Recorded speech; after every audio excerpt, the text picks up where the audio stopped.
So before we begin, yeah, I know I've been making a lot of videos about tank and support, so I do want to talk about DPS really soon, and if you have any real pressing problems about DPS that you want me to discuss over, or think that I could add something to, please leave that down in the comment section down below, because I have a few ideas, but I'd really like to see what you guys want to know. With that all said though, let's get on to the topic today, and that is talking about tank, and why for myself personally, this season, and I guess last season, I kind of quit playing tank and moved on over to support of all roles. Most of the time when you hear people quitting tank, they usually quit because, you know, they want to pick a role that can carry more and that can, you know, win every single game, mainly DPS. But honestly, even support, which is, again, a role that nobody, I think, looks up to becoming too much, I still found that with more impact and more fun than playing tank. Today I want to talk about that and why personally it feels like right now for a lot of tank players, it's not the best experience to be playing that role. Now with that said, I do want to mention right here, tanks are still strong right now, and you have to remember that.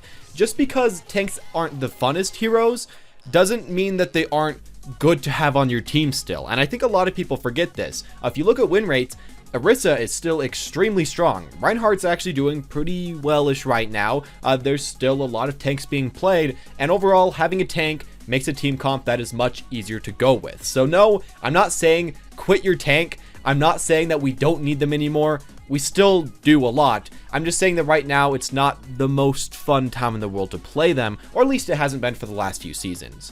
Now, as well, I want to mention right here that Bridget is in the game, and with her coming, I feel like there's a lot more tanks that I have been seeing. I've been seeing mainly a lot more Zarya and a lot more Reinhardt, but the question is, will these characters last for a while? Will we keep seeing them? Will they keep working with her? Or will it again switch to, you know, two tanks as always? Or on the other hand, will it switch to just Reinhardt and Zarya as it has in the past? I don't know. I hope that doesn't happen, but that's something I guess I also had to bring up. I can't talk way too much about that though, since the new season has only been out for 2 days. I only really have like 3 hours on Bridget so far, and, you know, I'll probably try to talk about that in the future. With that out of the way though, I want to talk about why I personally quit tank, and I still play it when I need to. I still fill with it, but mainly why I quit having it as my main role, which I had for 3 or 4 seasons. Before that, I mained DPS, then tank, and now support, so there you go, that's my history.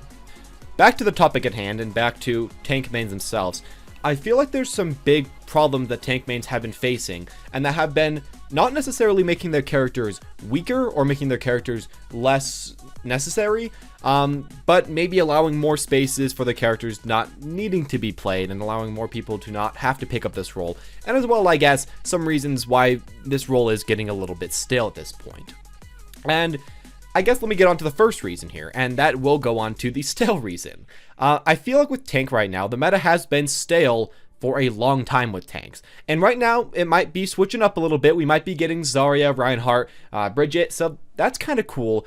But I think the problem with tanks so often is that there's a new meta for about a season, it's fun, but then after that, the meta stales out for so long. And this does happen with every single character and every single role in the game, obviously. But I think it's very extenuated with tanks because how small the tank roster is. And this is a whole problem by itself that I'll probably talk about soon. But by having such a small amount of playable characters in every single meta and having to repeatedly play those same characters every single meta, if you want to, you know, have a viable meta team, which you don't have to, but if you're like a lot of players and you want to have that, well, what it means is that you're going to be playing the same tanks versus the same tanks every single game. And even if they switch it up a little bit, maybe they pick Zarya in a meta where she isn't the best, I mean, she's still not some weird, crazy pick like Hanzo is for DPS or like Sombra was for DPS. There isn't that much extremely unique tank stuff going on, and there really hasn't been any big change in this role.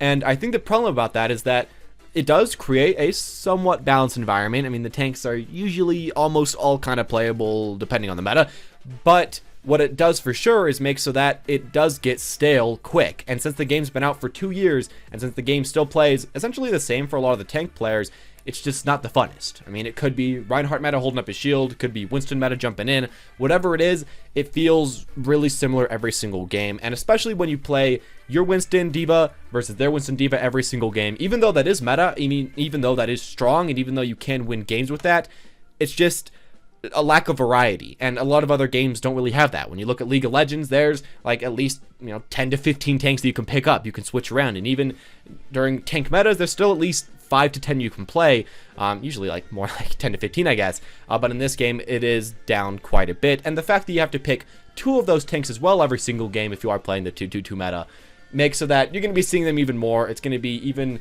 less different, I guess, every single game, and I think that is a big problem that personally for me made the game get a little bit boring. I started to just not play it anymore, and I decided to switch my role at that point.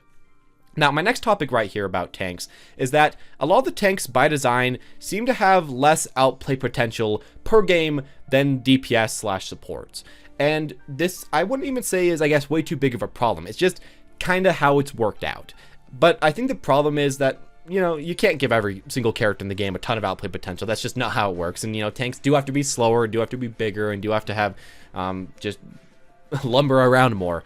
But I think the problem is that long term, it does get a little boring to play some of these tanks because, the ways that you can interact with the game are numerous, but they feel very similar over and over again. And again, I think, pushing Winston right here is a good example. When you're playing Genji, it feels like there's a lot you can do, at least for myself. Of course, I haven't played Genji all the time, but it feels like there's a lot of different things you can do, a lot of different targets you can go for, a lot of different new interactions with new DPS and new supports.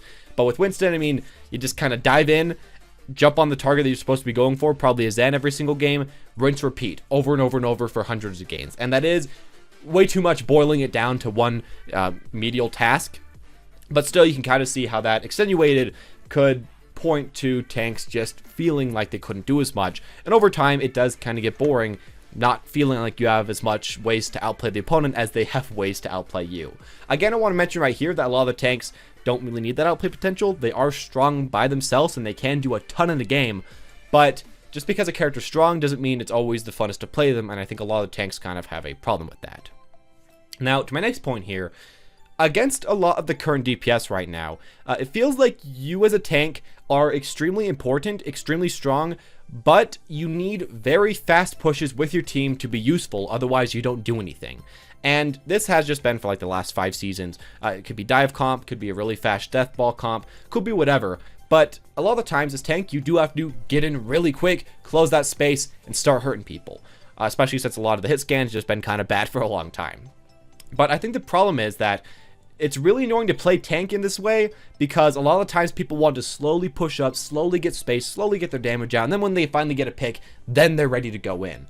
That's not always how it happens, but that's how a lot of your teammates want to play. So they're playing like that. You have to run in really quick by yourself.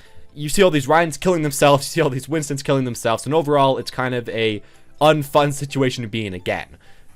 Still, it is an important role to play, and still, if you can pull this off, it's a lot better than having 3 or 4 DPS on your team. But a lot of the times your teammates can't pull this off. And a lot of the times in a lot of ranked games, you actually might have a better chance of winning just by being very good at DPS, getting picks, and using the space from picks or using the space from a Junkrat spam or something, than the space from a tank. And that's when it kind of gets a little annoying to play this role. And I guess kind of connecting to that, playing tank really does require you to play with your teammates and with your team comps a lot more than other roles. Now, this does depend on the character. There are some tanks that you can kind of argue play by themselves a bit more, like Roadhog kind of does. Zarya can kind of solo carry, but still needs to play very close to her team. But overall, you do have to play with your team more. And it is a team game. I think that is a general benefit. But the problem is when your team doesn't want to play with you, and when they don't want to do your plays that you're putting ahead, and when you're even trying to follow up their plays, but they're just not really actually doing what they even said they were going to be doing. Overall, it's just kind of hard to play this role in that way. And again, it doesn't even force, but it kind of pushes a lot of people to think, well, I could play tank and I could play with my teammates. And, I've had fun with that for a few years, but I could also pick up something by myself and become good enough where I could make these plays by myself as a DPS or even as a support. And I think in a lot of ways, that's kind of what happens to a lot of players. And that's why, not all tank players, there still are quite a bit, but why a lot of them maybe just play other roles a lot more often than they used to. And the final thing for myself about tank and why I kind of quit is that other roles just have kind of become a bit more interesting to me. Mainly because, again, there's just no new ways to interact with the game. And as you get better and better and better, you will find new players you have to play against, new ways to interact, and of course there is that benefit. But I mean, there's just been a lot of new fun characters added to other roles. Bridget, Sombra, Doomfist, characters that I really enjoy playing, that bring me into other roles. Then I start picking up other characters there, like Zenyatta and Moira, and, you know, Reaper and a little bit of Soldier. And that's kind of cool. But Tank hasn't had anything to kind of grab new players in, and hasn't had anything to really switch up the tank meta. Of course, the tanks do switch from metas, you know, usually like Winston, Diva, to Reinhardt Zarya, to Orisa Roadhog, but it's essentially those three metas, and that's it.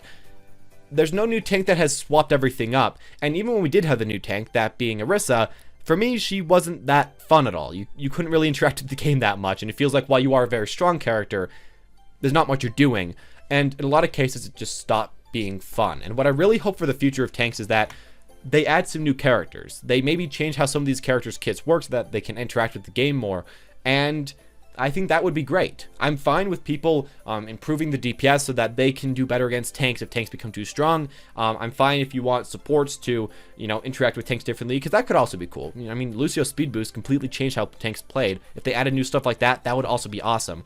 Overall, I really hope that there's some new thing to grab me back into this role, because playing tank is still really fun. It's still probably my second most played role, but I did kind of have to quit maining it because it did just get a little stale, and I'm really hopeful that something new happens. I'm really hopeful that a bruiser character comes out, because we don't have one of those really, that has a lot, even a decent amount of CC, a decent amount of damage, a decent amount of health, kind of all stacked into one. Hoping that Doomfist did that, but they kind of failed there.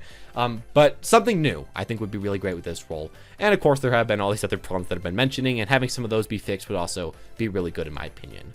But anyways, as always, guys, there you guys go. This is my own opinion, of course, on the tank role, why I stopped playing it quite as much, and I guess where I'm going in the future with this role. Now, back to the beginning of the video, if you want me to talk about anything with DPS in the future, please leave that down in the comment section down below. I do want to talk about that soon, but I felt like talking about tanks was important because a lot of people are talking about it, and I wanted to add my own voice into this pot just a little bit more with my slightly own experiences. With that all said, though, guys, thank you all for watching. Hope you enjoyed. If you did, make sure to leave a like, subscribe if you want to see more videos like this in the future. And as always, guys, have a wonderful day.